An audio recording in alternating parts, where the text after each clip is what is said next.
কওমি মাদ্রাসার শিক্ষক নামে কিছু পথভ্রষ্ট লোকের দ্বারা বলাৎকারের মতো কিছু ঘটনা ঘটেছে। যারা এই সমস্ত ঘটনার সাথে জড়িত তাদেরকে প্রকাশ্যে শাস্তি দেওয়া উচিত।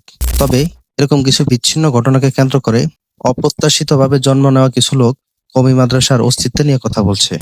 আপনি কি জানেন বাংলাদেশে এই মুহূর্তে প্রায় 25,000 কওমি মাদ্রাসা রয়েছে এবং তাতে 70 লক্ষেরও অধিক ছাত্র রয়েছে।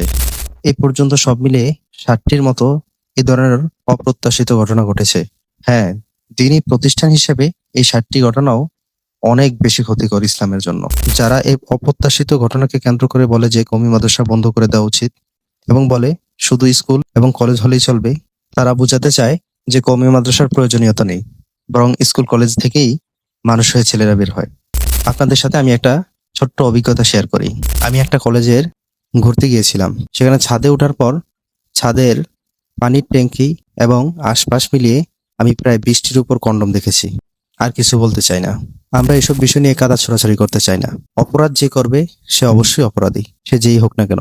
তবে এই অপরাধকে কোনো জাতির সাথে বা কোনো প্রতিষ্ঠানের সাথে তুলনা করে তাদেরকে ছোট করার কোনো অর্থ হয় না।